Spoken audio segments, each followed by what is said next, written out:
나는 빠르고 거칠게 출발한다. 콜라초는 조수석에서 쉬지 않고 신음한다. 그는 정신을 차리지 못한다. 그가 예고했던 저녁은 이런 게 아니다. 눈 깜짝할 사이 모든 상황이 변한다. 나는 그 누구보다 그를 잘 안다. 우리가 생각했던 인생은 한 방에 사라지고 길을 쓰고 놓아주지 않으려는 불행과 함께 살아가야 한다. 그는 숨을 가쁘게 몰아쉬더니 이내 의자 위에서 토한다. 그러나 그는 상처 때문에 목숨을 잃지는 않았다는 사실에 안도한다. 나는 그의 배를 완전히 가르지 않도록 심혈을 기울였다. 피가 그의 사타구니 사이로 흘러내려 바지를 적신다. 그는 두려워한다. 나는 안다. 오랜 고통의 시간이 지난 후 자신이 이곳에서 죽으리라는 사실을 그가 깨달았음을 나는 안다. 우리는 달린다. 나는 이 길을 잘 안다. 나는 몇 번이고 이날을 반복해서 연습했다. 나는 파르테노페 거리를 미끄러지며 달린다.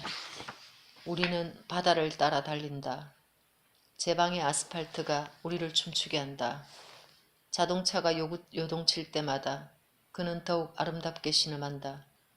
우리는 이제 항구를 향해 내려간다. 그는 어떤 질문도 하지 않는다. 그는 훌쩍이면서 앓는 소리를 내며 의미를 알 수 없는 말들을 내뱉을 뿐이다. 어쩌면 내가 때릴까봐 두려워하는 건지도 모른다. 그게 무슨 소용인가. 그는 이미 상처 입었다. 도로에는 숱한 구멍이 나 있다. 형벌은 이것으로 충분하다. 나는 구멍들을 구태여 피하려 들지 않고 차를 몬다. 이제 그는 숨을 고르기 위해 자동차 콘솔에 매달리다가 뱀장어처럼 몸을 뒤튼다. 어떤 자세도 아픔을 덜어주지는 않는다. 그건 역시 나는 안다. 나는 기억한다. 두 다리를 꼬면서 고통을 밖으로 몰아내려 해보지만 아무 소용없다. 나에게도 그리고 절규하며 울던 아버지에게도 그런 고통은 오래 지속되었다.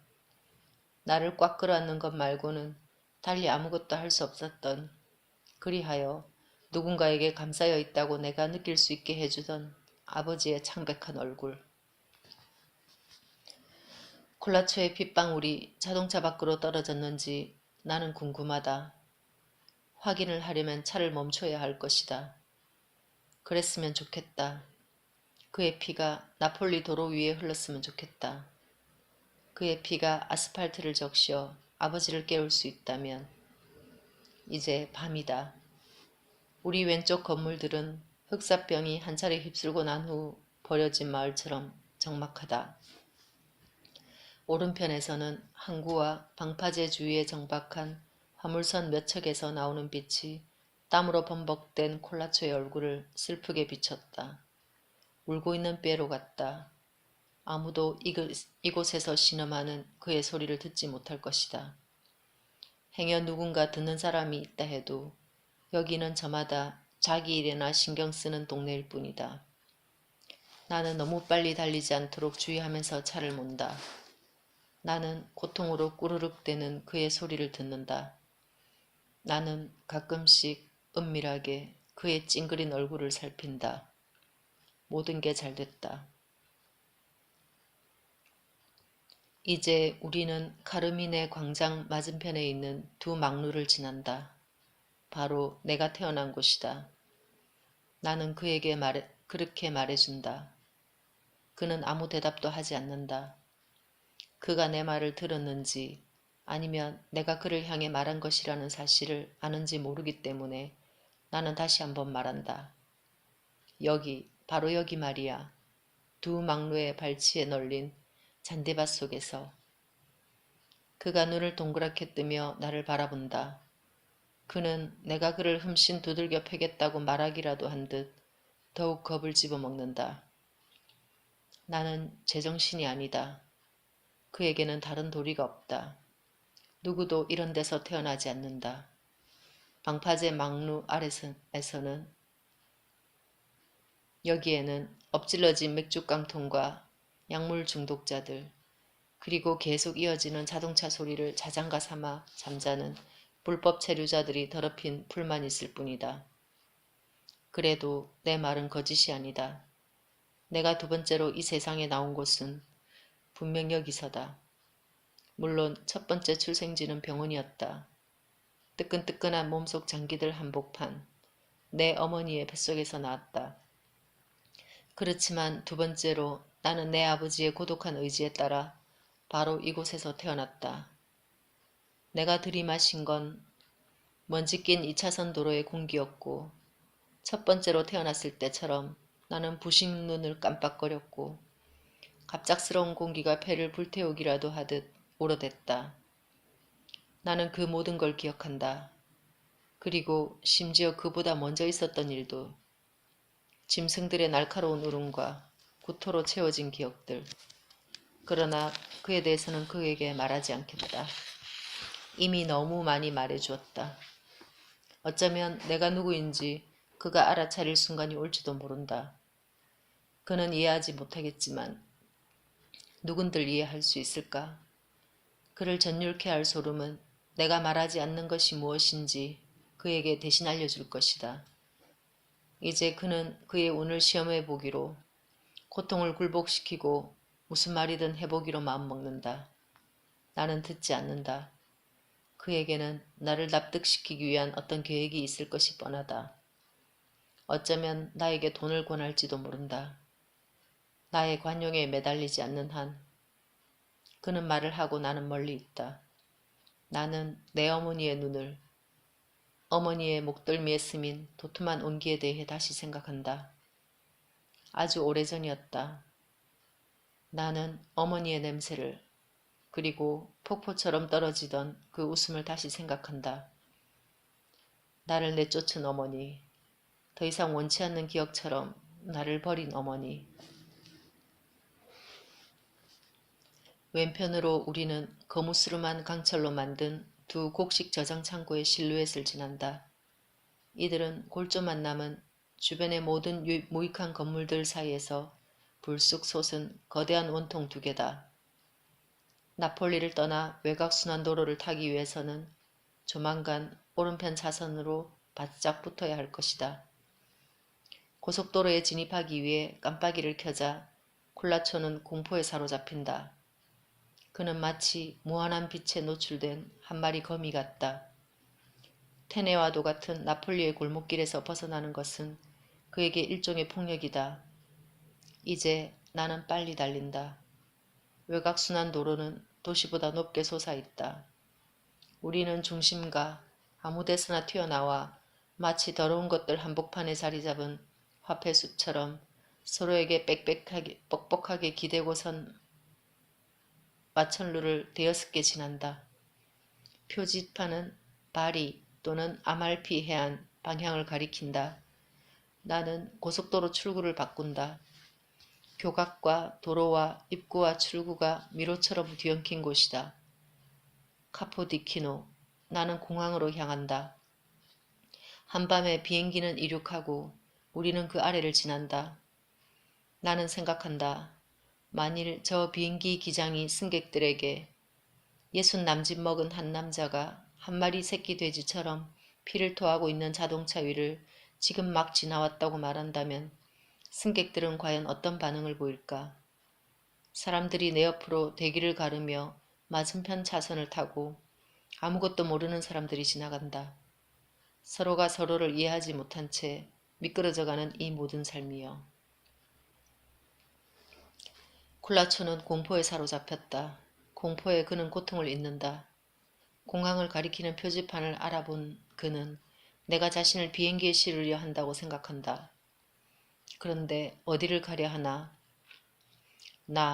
내가 사실 어디서 왔는지 그에게 말해주면 그는 신의 자비를 구하는 것 외에 다른 도리가 없을 것이다. 나는 외곽순환도로를 벗어난다. 우리는 이제 도시 고지대에 있는 공동묘지를 따라 달린다. 그는 내가 자신을 살해할 장소를 찾는다고 여긴다. 그의 비참한 얼굴이 이를 말해준다. 나는 공동묘지 정문 앞을 지난다. 나는 멈추지 않는다. 좀 더 작고 더 이상 사람들이 다니지 않는 다른 입구까지는 300m쯤 더 가야 한다. 나는 낡고 녹슨 문 앞에 차를 세운다. 밤이면 종종 이곳에 왔더랬다. 바로 오늘을 상상하기 위해. 나는 콜라초를 차에서 끌어낸다. 그는 바닥에 쓰러져 한순간 얼굴은 콧물로 다리는 피로 범벅된 채 나이든 여자처럼 운다. 나는 그를 그렇게 내버려 둔다. 그는 도망치지 못할 것이다. 나는 트렁크에서 금속 절단기를 꺼내 걸쇠를 연다. 문은 빡빡해서 잘 열리지 않는다. 정지된 채 보낸 숱한 세월에 바닥의 용접 부위까지 녹슬었다. 마침내 문이 움직여 우리가 들어갈 수 있을 정도로 벌어진다. 이제 콜라초가 몸을 일으켜야 할 것이다. 약해지기는 했지만 그 스스로 두 발을 딛고 일어서게 할 만큼 권위 있는 목소리로 그에게 일어서라고 말한다. 우리는 공동묘지 안으로 들어간다. 묘석들은 기이한 선박처럼 보인다. 겁을 먹어서는 안 된다. 악몽에 잠식당해서는 안 된다. 석상들이 지나가는 우리 두 사람에게 미소 짓는 것 같다. 나는 죽음의 두툼한 침묵이 어떤 것인지 안다. 나는 점점 더 불편하게 숨을 쉰다. 콜라초에게만 집중해야 한다. 이따금 출몰하는 고양이를 쫓으며 우리는 좁은 길을 걷는다. 나는 그를 앞장 세운다. 그가 자주 비틀거리자 나는 기분이 좋아진다. 꾸역꾸역 걸어가는 그의 육체에서 나오는 생명의 소리에 나는 안심한다. 고통과 상처를 지닌 그는 바로 그 자신, 명백한 현실이다. 나는 매번 그를 거칠게 일으켜 다시 내 앞에 세운다. 그는 짐승처럼 헐떡거린다. 내가 아무 느낌도 받지 않다니 이상한 일이다. 나는 그에게서 시선을 떼지 않지만 아이처럼 우는 그의 추한 모습에도 동정심이나 거부감을 전혀 느끼지 못한다. 여기야. 나의 음성이 불현듯 마치 명령처럼 그를 멈춰 세운다. 그는 돌아서서 이곳저곳을 둘러본다. 나는 그에게 묘비를 하나 보여준다. 여기다. 나는 그가 무릎 꿇기를 원한다. 그는 나를 향해 고개를 돌린다. 애원하며 매달리는 성루조 같다. 그가 말한다. 당신이 누군지는 모르겠지만 만약 내가 당신을 괴롭힌 일이 있다면 하며 우물쭈물거린다. 나는 그가 말을 마치도록 그냥 두지 않는다. 우리는 여기에 있다. 나는 그에게 묘비를 보여주며 읽어보라고 한다. 그는 두려워하며 내게 고개를 돌린다. 나는 한마디 더 한다. 큰 소리로. 나는 그의 목소리가 멀리 퍼지기를 원한다. 그는 망설인다. 나는 개에게 빨리 달리라고 명령할 때처럼 그를 발로 걷어찬다. 그가 실행한다. 필리포 데 니티스 1974년부터 1980년.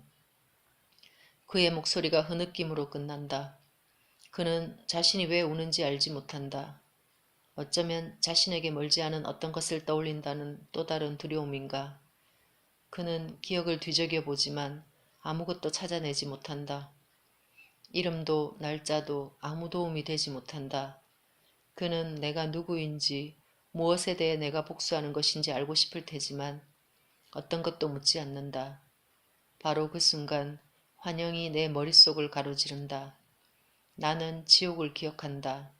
고통 속에서 죽은 영혼들의 신음만이 흐르는 거대하고 텅 빈 공간들. 얼음장 같은 바람 아래 나무들이 서로 뒤엉킨 여자 흡혈귀들의 숲. 퇴화한 날개를 휘두르며 뒤죽박죽 섞인 망령들의 행렬을 나는 기억한다. 모든 게 나를 뚫고 들어와 귓가에서 펄럭거린다. 버텨야 한다. 나는 다시 아버지를 생각한다. 나를 향한 아버지의 시선이 느껴진다. 나를 따뜻하게 해주려던, 나를 살리려던 한 남자의 의지. 나는 쿨라초의 머리칼을 휘어잡아 묘비에 그의 머리를 바짝 밀어붙인다. 묘비 위에 두 손을 얹으라고 그에게 명령한다. 그 순간 그는 생각한다. 내가 자신을 죽일 거라고. 나는 그의 침묵 속에서 그의 생각을 감지한다. 나는 그의 머리 위에 내 무릎을 기대어 놓는다. 그의 뺨이 무덤을 이루는 화강암에 닿는다. 나는 그의 손목을 세게 잡아당긴다. 나는 오른손으로 주머니에서 칼을 꺼내 그의 손가락을 자른다. 몸이 건조한 동작 속에 엄지손가락을 제외한 나머지 손가락들은 완전히 절단된다. 손가락을 자르는 순간 내가 당황할 만큼 그의 온몸이 경련한다. 절단된 그의 손에서 피가 흐른다.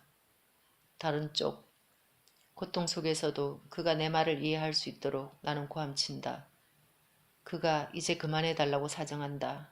나는 듣지 않는다. 나는 그의 오른손을 거머쥔다. 그 손을 바라본다. 바로 이 검지손가락으로 그는 총을 쏘았다. 방아쇠의 금속에 가해진 압력은 바로 이 손가락으로부터 나온 것이었다. 나는 그 손가락을 절단한다. 그의 입에서 나온 비명은 괴기스럽다. 나는 몸을 일으킨다. 그는 이제는 소용없어진 나머지 두 손가락을 자기 배에 바싹 가져다 붙이며 무덤가에 털썩 쓰러진다.